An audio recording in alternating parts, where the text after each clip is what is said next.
Chapter 18, starting in verse 1. Then the whole congregation of the sons of Israel assembled themselves at Shiloh and set up the tent of meeting there, and the land was subdued before them.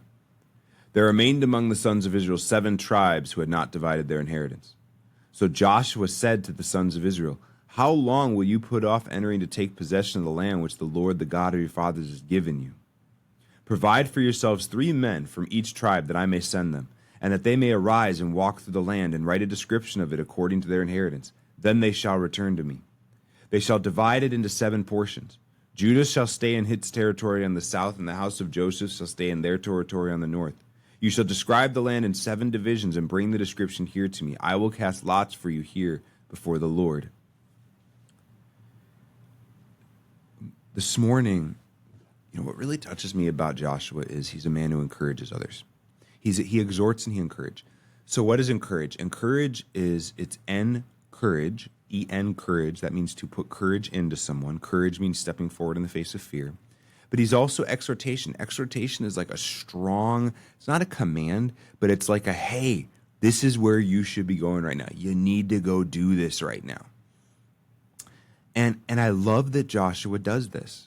He's a man who encourages and a man who exhorts other people. There's something else I think I love even more about him, though, and I struggle in this area. He's a man who's participatory in the things that he says. He doesn't just sit back. He doesn't sit back and say, "How long will you put off entering to take possession of the land which the Lord, the God of your fathers, has given you?" and then stop there. You see, the issue was there are 12 tribes of Israel. As far as groupings are concerned, there are 13, because from Joseph you have Ephraim and Manasseh. So there's 13 groups, but Ephraim and Manasseh count as half tribes. The Levites, as Joshua tells us in Joshua 18:7, don't have an inheritance in Israel. For the Levites have no portion among you, because the priesthood of the Lord is their inheritance. And then we have an explanation. Gad and Reuben and the half tribe of Manasseh also have received their inheritance eastward beyond the Jordan, which Moses, the servant of the Lord, gave them. So there were 7.5 tribes that had not yet taken their inheritance. There remained among the sons of Israel 7 tribes who had not divided their inheritance. Why is that? So the Judah had gone and taken its inheritance in the south. Joseph had taken their inheritance in the north. And so you have 12 tribes. And 7 of them hadn't gone out yet. They hadn't gone to conquer the land. And so Joshua goes to them and he says, so they set up the tent of meeting, and Joshua goes to them and he says, "How long will you put off entering to take possession of the land which the Lord, the God of your fathers, has given you?" Now, if you're me, you kind of stop there, and you probably just keep talking. And you're like, because here's the thing, guys, didn't Moses tell you that you're going to inherit the land? Didn't Judah take their inheritance? Didn't the Reubenites and the Gadites get their inheritance? What's the struggle? Are you guys afraid right now? Do you remember Egypt? You don't remember Egypt. Let me tell you about the story of Egypt again. Do you remember what we did to Og, king of Bashan? You guys were there. Do you remember Jericho? Do you remember Ai? I'm confused. What's the problem? Do you want to live in tents the rest of your life? Hey, let me talk to your wives for a second. Wives, how many of you are happy living in tents right now and would just really like it if you didn't have a roof over your head, no vineyard, no plot of land, no future inheritance for your kids? How many of you like that plan? That would have been me, not Joshua. And it would not Joshua. Not Joshua. Joshua says, so Joshua said to the sons of Israel, "How long will you put off entering to take possession of the land which the Lord, the God of your fathers, has given you?" And then he participates in what's going on. "Provide for yourselves 3 men from each tribe, that I may send them, and that they may arise and walk through the land, and write a description of it according to their inheritance. Then they shall return to me." So in this case, we see Joshua providing a plan. And what I'm learning this morning is that if I'm going to exhort someone, if I'm going to encourage someone, I need to determine first, what is my role in helping them? What is my role? In this case, Joshua's role was to be an active agent in what was going to happen next. So he's like, "Hey, what's stopping you guys? How about this? How about this? Let's do what we've done before. Moses sent 12 spies. I sent 2 spies. Each of you all pick 3 guys from your tribes. I will send them out." Notice he doesn't say, "and go." He could say, Why don't you guys just go pick 3 guys from each of your tribes, send them out, they'll bring descriptions. He says, you all go. He says, provide for yourselves 3 men from each tribe that I may send them. He's commissioning them. He's participatory. He's staying on top of things. He's leading. And they'll write a description and return to me. They shall divide it into 7 portions. And then he says, you shall describe the land in 7 divisions and bring the description to me. This is verse 6. I will cast lots for you here before the Lord. He is stepping in and being participatory in what's happening. And I love that about Joshua. I love it. It makes me think about times when I've encouraged people or exhorted people, and I wish I could go back in time and say, hey, what I love here first, by the way, is in verse 1, it says, then the whole congregation of the sons of Israel assembled themselves at Shiloh and set up the tent of meeting there, which the tent of meeting is the picture of prayer. It's the communion with God. It's connection with God. It's the priesthood. And so it's like, and so there's that picture of there being, and we know Joshua was a man who was familiar with the tent of meeting. So there are times where I've exhorted people, maybe after praying for them. Maybe Joshua spent time at the tent of meeting and he got the sense from the Lord, it's time. These guys need to go. And I wish there are times where I've gone and I wish I've exhorted people and said, and how can I help? Or said, Lord, what is my role? I wish I had just stopped and said, okay, Lord, I feel like that's what you want me to do. What's my role? How am I supposed to participate in this? And this time, Joshua was supposed to step in and help. That might be like me saying, hey, go to someone and be like, you go to someone, me go to someone and be like, hey, I've been praying for you. And man, I just really feel like it's time for you to start making disciples. So here's the thought. Here's the plan. Why don't you and I agree once a week, every day, to call each other on the phone for 15 minutes, and we're going to pray for 15 minutes every day until you have a disciple. And whatever God may lead, it's stepping in to help. And stepping in to be there. Or, hey, here's what we're going to do. You start praying for a disciple. I'll start praying for a disciple. When you have a disciple, the 3 of us will meet, and we'll meet together at first, and then I'm going to fade into the background, and it's just going to be the 2 of you.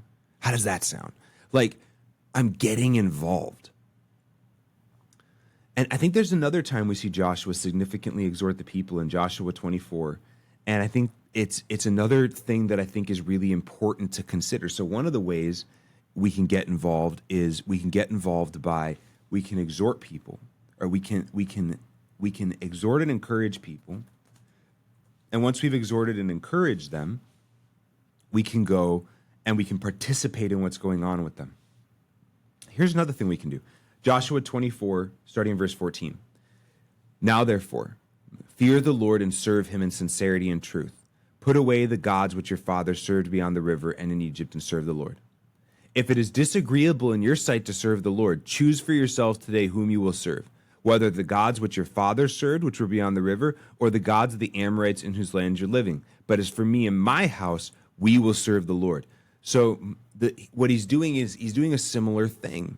He's going to the people, and he's doing a similar thing of saying, here's what you need to be doing right now. Fear the Lord. If it's disagreeable, choose for yourselves today whom you will serve.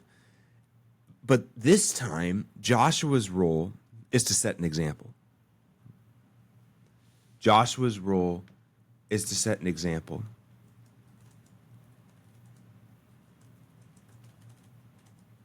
And I think that's so important that we are able to set that example for other people. It's so important that we, like the Apostle Paul, strive to live a life. And I say strive because I don't think I'm going to arrive until the end of my days. We strive to live a life where we can look at someone and say, follow me as I follow Christ. There is so much power in that. There is so much power in that. One of my mentors, I've watched him live his life in a way where he chooses to live in such a way that the truths he thinks the truths that he believes are important to growth and maturity in the Christian life, he strives to live those out so that he has the ability to say to others, follow me as I follow Christ. So one area that's really impacted me, if you've been listening to these reflections, you know I struggle with finances. One of the areas that's really impacted me is that he's really tried to live his life according to what does God want me to do with his money? What is the Lord telling me to do right now? And that means his life hasn't taken the normal course of the world. And yet I watch what the Lord has done with him. I watch how God has worked on him. I watch how God has provided for him. And I've heard the stories from when they were missionaries and they were eating rice. Like literally they went on the mission field with like a 100-pound bag of rice, and that's all they had to eat for a long time. And then they were praying and praying and praying, and one day all these fishermen showed up with fish, and they didn't realize that fishing season had started and this was their tithe to the church. And yet for them it was an answer to prayer. It still is an answer to prayer because the fishermen didn't have to tithe to the church. But it's like, I've heard the stories. And so what emboldens me about that, when he gives me an exhortation about finances, when he encourages me about things related to money, it's like Joshua. It's like Joshua saying, but as for me and my house, we will serve the Lord. And so he's saying, but as for me and my house, this is how we handle our finances. You decide today how you're going to handle yours. And it's very similar for me because in verse 24, in Joshua 24:14, now therefore fear the Lord and serve him in sincerity and truth, and put away the gods which your fathers served beyond the river and in Egypt, and serve the Lord. That's what he wants them to do. That's very similar to Joshua, back in Joshua 18, verse 3, saying, so Joshua said to the sons of Israel, how long will you put off entering to take the possession of the land which the Lord, the God of your fathers, has given you? And then in this case, in Joshua 24, Joshua goes forward and uses the example of his life as the means by which he's participating with them. He's participating with them by saying, I am living a life that is this way, and I really think you should live a life this way, and I think you should follow me in living this life. And so I think we've seen that we can participate with people by stepping in and helping. We can participate with people in our exhortations and encouragements by living our lives a certain way. And then I think there's a third way, and we see it in Luke 22, verses 31 to 34, with our beloved Jesus. So this is getting close to Jesus' crucifixion, and he's talking to Simon Peter. And in Luke 22, verse 31, he says, Simon, Simon, behold, Satan has demanded permission to sift you like wheat. But I have prayed for you that your faith may not fail you. And you, when once you have turned again, strengthen your brothers. And then he says, but he said to him, Lord, with you I am ready to go both to prison and to death. And he said, I say to you, Peter, the rooster will not crow today until you have denied me three times that you know me. And he said to him, and he denied me 3 times. I just want to read that again. Luke 22, verses 31 through 34. Simon, Simon, behold, Satan has demanded permission to sift you like wheat, but I have prayed for you, that your faith may not fail you. And you, when once you have turned again, strengthen your brothers. But he said to him, Lord, with you I am ready to go both to prison and to death. And Jesus said, I say to you, Peter, the rooster will not crow today until you have denied 3 times that you know me. In this case, Jesus is giving another command, another exhortation, another encouragement type deal. And I might be using those words not quite right for these things. But in this case, Jesus' participatory role is prayer. He's actually telling him, here's what's happening. I have prayed that your faith may not fail you. When once you've turned again, so he's already telling him, you're going to fail. You're going to deny me 3 times. That's what's going to happen. But when once you've turned again, strengthen your brothers. But Jesus prayed for him. Notice Jesus has prayed first, and then he came to talk to Peter. And I think that's important. Now, there are times where I'm in a conversation with somebody, and maybe what I need to do better is if I feel like I have a word for someone, if I feel like there's something to share with them, maybe what I should do is say, can I pray for you for a minute? And to decide is right now the time to share. And if right now is the time to share, then maybe I need to say, okay, can I pray for you for a minute? And then pray for them, share, and then pray again. And I think those are three critical things that we really need to take into account as we encourage others or exhort others or even command others. What is my role? What is your role in helping them? Am I supposed to step in? Am I supposed to set my example before them? Am I supposed to pray for them? Now, you should probably be praying for them regardless. But sometimes prayer is the biggest, most important. Now, I want to be careful with that because prayer is always the biggest, most important thing. But sometimes, what I mean by that is sometimes amongst the things I should be doing, I know I need to be praying, but sometimes the prayer becomes the activity. Sometimes I need to pray and step in with them. Sometimes I need to pray and I need to make sure the example of my life is lived before them. Sometimes I need to step in and pray for them, and then I need to pray for them. And the people in your life and the people around you, maybe it's your kids, maybe it's your spouse, maybe it's a colleague or a coworker, maybe it's a person you're discipling, maybe it's your pastors at church, maybe it's just, I don't know who it is. Whoever you feel like you've got a word for, whoever feel like you need to encourage, exhort, command, what is our role? What's my role with them today? And let's make sure that before we start, I need to make sure that before I start commanding and exhorting and encouraging, I'm ready to say to the Lord, how am I supposed to help this person? How am I supposed to step in? May the Lord bless you and keep you. May he cause his face to shine upon you.